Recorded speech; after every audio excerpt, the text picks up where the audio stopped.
How are you? My name is Kelly Cox. A little bit about myself. I am a board certified emergency medicine physician, and I'm also a member of the American Academy of Anti-Aging Medicine. So the purpose of today is to go over the in-body scan. I'll be sensitive to your time. This will be very brief, but hopefully will be very informative. So we're going to go ahead and get started here. The in-body scan is something that takes about 3 minutes to do. You basically stand on what appears to be a scale and hold some handles, and it basically evaluates some different things that we're going to go over here with you. So let's dive right in. So the first thing I want you to note is this is basically a printout that you would get after you complete the in-body scan. This is actually my in-body scan. So a couple of things I want to share with you is that basically we're all on kind of this journey, if you will, trying to maintain our health and wellness or get to a different level. I'm in that latter group. I'm trying to get to a different level. I wanted to share my in-body scan with you so that we could kind of make it more personable, if you will, and also understand that we're really on this journey together. I know there's other people out there that struggle just like I do with your weight, and the important thing is how can we modify our habits or behaviors so that we can obtain that goal that we want. The first thing is basically if you want to manage it, you've got to measure it, and that's what the in-body scan does, is helps us measure different things. So let's dive in and talk about different components. So the first thing you'll notice is basically this body composition analysis, and what this is kind of the big compartments of the body, the wet weight and the dry weight. Okay, so first thing you'll notice is that my weight is 416.9 pounds. Okay, that's significant. That's unhealthy. So right now in my current physical state, I'm actually on a path to having a lot of problems if I don't address this. Okay, so basically your body kind of looks at this intracellular. That's basically the fluid content within the cell. The extracellular is the fluid content outside of the cell. That's where the minerals and electrolytes and things like that are stored. Then we have our dry lean mass. That's basically the mass of muscles, okay?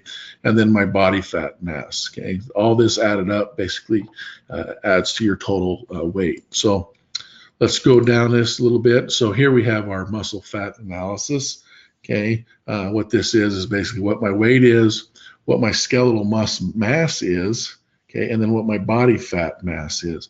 The important thing I want you to note here is if you kind of imagine this curve here is kind of a C. So we'll talk a little bit more about that. So when you look at this, I'm kind of what you'd call C-shaped on my muscle fat analysis. So here's kind of a breakdown of that. So remember, I'm that C-shaped guy. So if you find here this little table, here's where the C is over here. So you can see that that I'm overweight, which is bad, but I also have insufficient muscle mass. So I'm weak. That can cause lots of other problems. So it's not just a matter of what your weight is, but it's what's the weight distribution. How do you carry that? Okay. So kind of our goal here is we want to get to this what's called the D type. So basically if you draw a line here, then basically what it looks like is a D. So that means that our weight is appropriate. We are carrying a lot of our weight in skeletal muscle, though, so we're actually healthy. So there's different healthy or types, and we'll talk to you individually on your in-body scan. So the next component is basically kind of your obesity analysis, okay? Lots of people talk about BMI. BMI is a good screening tool, but it's not a good tool for measuring if you're being successful or not. We all know people that appear very healthy, have large muscle mass, and their BMI is very high, mostly because of their muscle mass. BMI is simply an equation that involves your height and your weight, okay? So BMI is one screening tool often used, but it's not the best screening tool. Another thing that the InBody does for you is what's called our percentage body fat, okay? This is real important, okay? Because you can have someone that weighs pretty close to the same, but they're very healthy because they've transitioned from carrying a lot of their weight in fat and now carrying their weight in muscle. It's real simple. The same volume of muscle weighs more than the same volume of fat. That's why fat floats and muscle doesn't. Okay, so Here, the important number to look at is what your percentage body fat is. So that's more of a good measurement tool to decide, am I moving in my goal? Because you may actually be changing this number, becoming more healthy and reducing your body fat, but your weight not changing significantly. So the next thing we want to look at is basically our segmental analysis or lean analysis. And what this is not only does the Inbody scan you and kind of break down, how much of your weight is carried in fat versus muscle, it does it also in segments. So it knows your right arm versus your left arm, your trunk, your right leg versus your left leg. Well, why is this important? So if you look here and draw a line on my arms, basically, they're very similar, okay? They are exactly the same, actually. Okay, but then if you look down here at my legs, there's some difference there. My right leg is basically less muscular than my left leg per the Inbody scan. This is important because let's say you've had an injury and you're trying to rehab and you're trying to get a good assessment. How much more do I need to focus in this, or can I go back to my normal routine? This helps you decide, hey, I need to focus more on that right leg. Next thing we want to look at here is basically our extracellular water to total body water, okay? So this is basically an equation, minus 0.399, okay? Anything basically above 0.39, you're fluid overloaded, okay? You're retaining fluid. That's not a good thing because you're carrying excess weight, and it's kind of what we call third space fluid. So it's fluid your body's not really utilizing for anything. It's just excess weight. And part of that is because of the inefficiencies of the body as we gain more and more weight. So you often see big people that have very edematous or swollen lower legs or lower extremities, and that's where that extra weight's being carried. Okay, so you want this basically between 0.36 and 0.39. So if you're above that 3.9, you're starting to retain fluid, and that should concern you. If you're below that 3.6, though, you're also not having enough fluid intake, so you need to make sure that you're maintaining good hydration. So that's another important point on the Inbody scan. Really, when you do this, you shouldn't have just exercised. You shouldn't have just got out of the sauna, things like that. You really want to come in a rested state when you do the Inbody scan.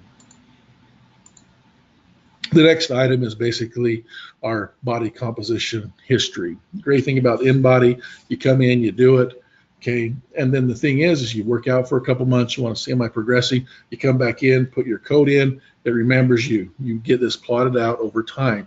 So like I've said, that you could actually be changing, not changing your weight, but changing the distribution of what your body is. So you're actually making headway, but you don't know that if you're just using a regular scale. You just look down the scale and you're like, wow, I've only lost 3 pounds. But you might have converted 8 pounds from fat into muscle, which is significant in your health. The great thing about this Inbody scan is it keeps track of that for you, so you can kind of have that history. Next thing we're going to look at is basically your body fat, lean body mass, okay? And what this is saying basically how well do you need to gain mass or muscle, or do you need to lose weight? Really, my analysis says, Kelly, you don't need to gain a bunch more muscle, okay? But you do need to lose a lot of weight. So here, really to be healthy, I need to lose about 175 pounds, which is significant. It's taken me many years to get here. It's going to take me many years probably to get where I need to be. But without knowing what that starting point is, I don't know how to progress. So here's a tool that helps me define kind of where I need to start, where I need to focus, but also how am I doing along the way. The next item is the segmental fat. So we already talked about the segmental lean analysis, meaning how much muscle's in your extremities or your arms and legs. Well, here it's telling us how much fat is in those areas. So again, you can see that basically I have a lot of fat. So if you looked at my legs, we already talked about that I have less muscle mass. But if you look at my leg, my right leg, I actually have more fat. So I don't have this dysmorphic body appearance. My legs look very similar, okay? But one of my legs is carrying more fat than muscle, okay? So that's important to also help you if you're rehabbing or knowing where you need to focus some of your exercising on. The next thing we want to talk about is basically your basal metabolic rate. This is kind of the calculated number that basically is determined by the Inbody scan that says this is kind of how many calories you can have a day and maintain your weight. So I need less calories than this to lose my weight. The other thing is what's called the visceral fat level. This is extremely important. Okay, so you may have someone that we evaluate, and they really appear quite healthy. They're in appropriate weight by scale and BMI and things like that, but their visceral fat level is high. What that means is basically the InBody, when it does the scan, it's also calculating what your visceral fat is. That's the fat retained inside the abdominal cavity. So inside our abdominal cavity, we have our bowels and colon, things like that. And in there also is basically this fatty drape of material. And some people carry a lot of weight there, a lot of fat. Well, we've learned that people that have a high visceral fat level, that's also a very significant risk factor for a lot of problems down the road. So you can have someone that overall is not obese, but all their weight they're carrying in their abdomen. That's something that's very important. So here you basically want this level to be low, and anything above a 10 really should be kind of considered a high risk. So you can see I'm 20. So not only do I need to focus on getting to a healthier place by losing my weight, but I also need to lose the visceral fat level. So if you knew me, you'd see that, well, Dr. Cox, he's clearly obese, needs to work on that, but you'll also note that I have a pretty large abdominal gut, if you will. So that's an additional risk factor for me. So one thing is just being overweight or obese. The next one is how am I carrying that weight? So that's real important that we monitor that, and the InBody allows us to do that. So really, that's all there is to it. Make sure you take advantage of your InBody scan. If you have any questions or anything like that, feel free to ask any of our staff. They'll be more than happy to help. And having said that, that's the end of this video. So thank you for your time.